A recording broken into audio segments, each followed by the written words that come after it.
From the CyberHub bunker and studio, you're tuning in to the CyberHub Podcast. And now for your host and CISO, James Azar.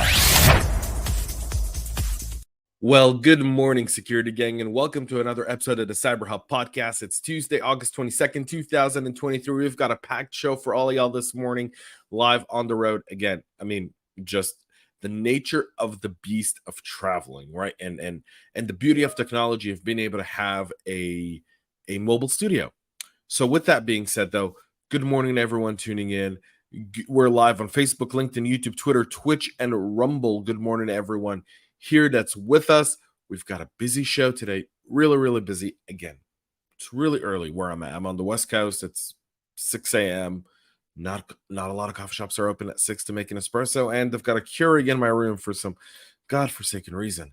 They still make those and sell those, and people still somehow use them. But nonetheless, I don't have my cup of coffee this morning, but I do have all the energy and all the might to get through this morning's show, just based on the energy y'all give me. So with that being said, let's go ahead and get started. Coffee cup cheers to everyone joining us this morning with your cup of Joe or whatever it is that you drink for your morning beverage, tea or whatever. So let's go ahead and get started because we've got a lot to talk about with an ongoing Duo outage that's causing an Azure authentication error.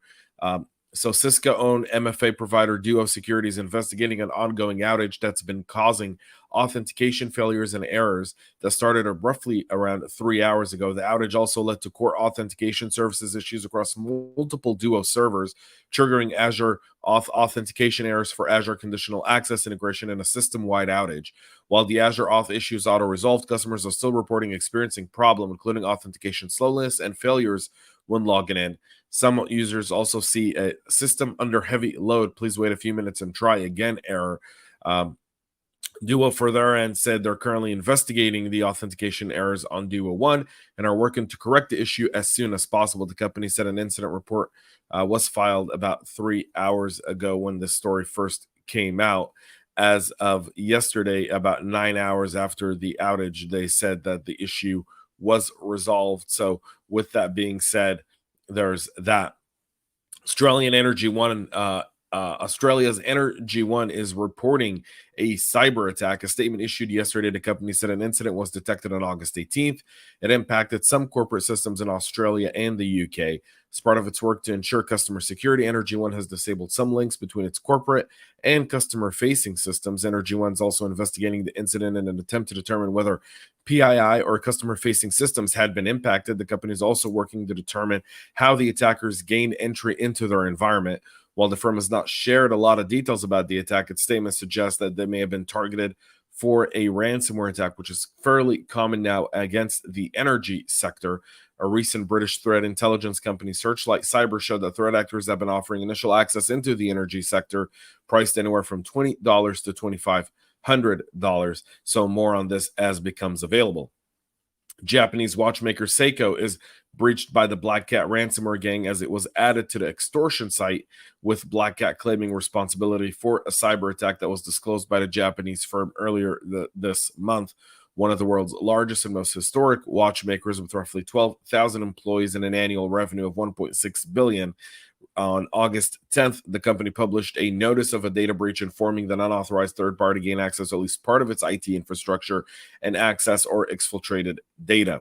It appears that on July 28th, some as yet unidentified party or parties gained unauthenticated access to at least one of their servers. According to their statement, we now know that to be BlackCat, since the group is posting samples of the data they have. So when they published this, they had very little information. We now know that they've got leaked samples of technical schematics, watch designs, as well as some other data as well. The group was first to use a clear website dedicated to leaking data for a particular victim. They've also created a data leak API.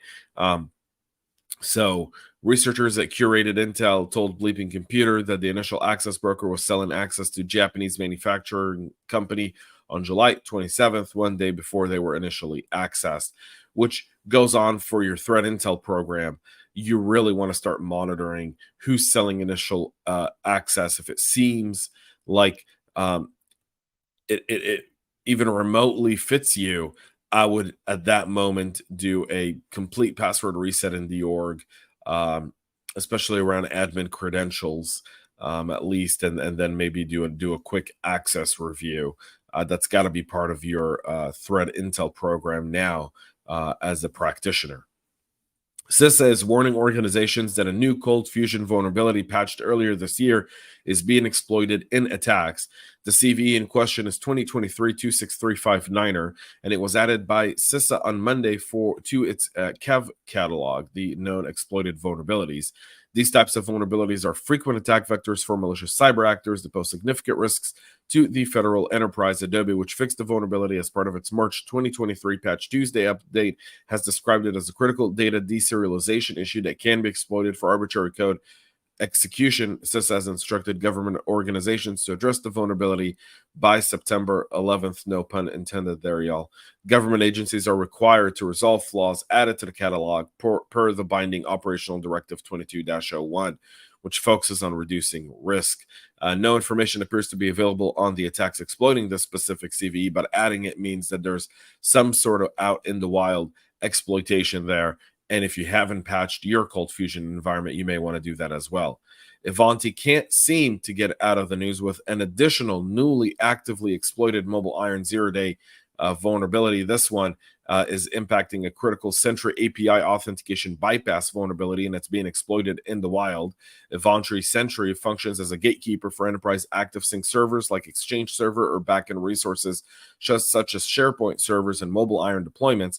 It can also operate as a Kerberos key distribution center proxy server. This was discovered and reported by the team over at Mnemonic.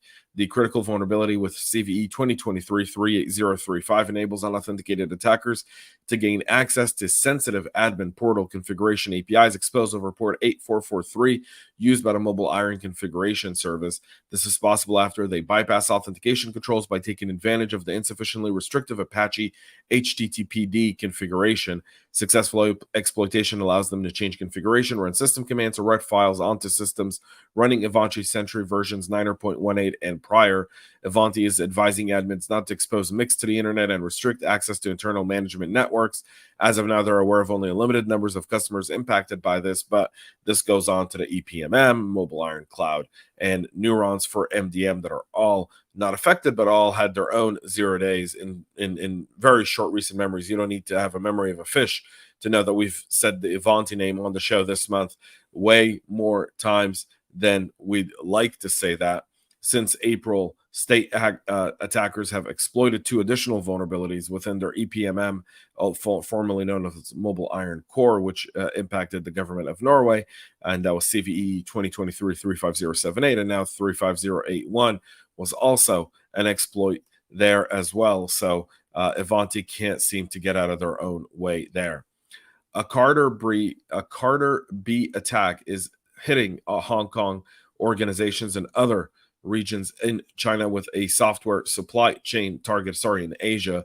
The Semantic Threat Hunter team, part of Broadcom, is tracking the activity under its insect-themed moniker Carter B. The attacks, per the firm, leverage a Trojanized version of a legitimate software called eSafeNet Cobra .guard client to deliver a known backdoor called PlugX or Core Plug on victim networks. In the course of the attack, the attackers used malware signed with a legitimate Microsoft certificate. The use of the Cobra .guard client to pull off supply chain attacks was previously highlighted by ESAT this year, detailing a September 2022 intrusion in which an unnamed gambling company in Hong Kong was compromised through a malicious update pushed by the software.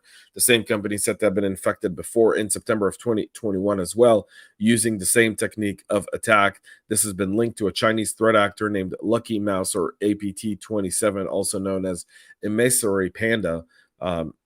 However, the latest campaign spotted by Semantic exhibits little commonalities or conclusively tie it to the same actor. Furthermore, the fact that the PlugX is used by a variety of China-linked hacking group makes attribution much more difficult. It doesn't. Just point to China anywhere on the map. China, there it is. You've got it, Semantic. I know. We can't point the right APT because you can't give them another 17,000 name.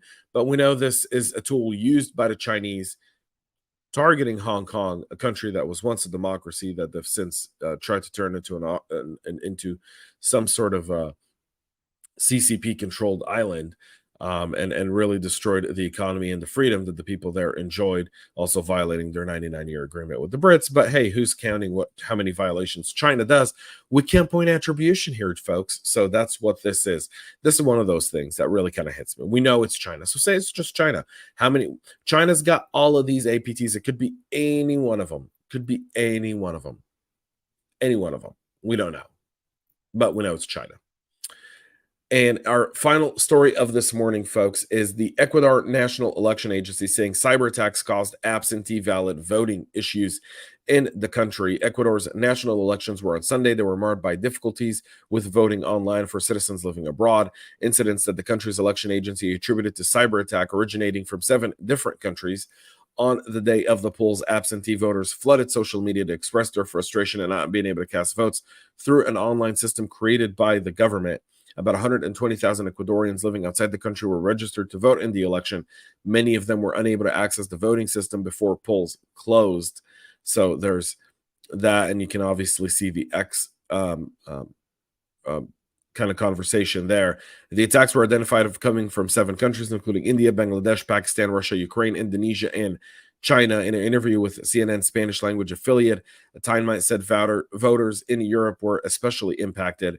Electoral authorities will analyze within the framework of the law what is appropriate to do. On Monday afternoon, with 80% of the votes counted, left-wing candidate Luisa Gonzalez was ahead, but will face a second-place challenger, Daniel Noboa, in a runoff in October, and hopefully by then they'll get their systems online. Or, personally, I'm a fan of just going back to paper ballots. I think there's something to be said that until you can foolproof your system, you shouldn't have it be the source. While we all want to have technology at our fingertips, there's some stuff where I'd still go back to a paper ballot for. This would be one of those. That's it for our show this morning. We'll be back with a whole lot more tomorrow. And then, by the way, send us your favorite stories. We've gotten a few according to the team here. Anything where you want to get a reaction out of. So a story I haven't read, I haven't looked at like all of these, something I haven't done any research. We'll do a live reaction video on the show every Wednesday going forward. So with that being said, that'll be done tomorrow. Join us then. We'll be back here live at 9 a.m. Eastern tomorrow with all the latest and greatest. Thank you all for subscribing. Thank you all for being part of the show. And most importantly, stay cyber safe. We love feedback, so make sure to connect with us on social media and subscribe to our podcast on your favorite podcast listening platform.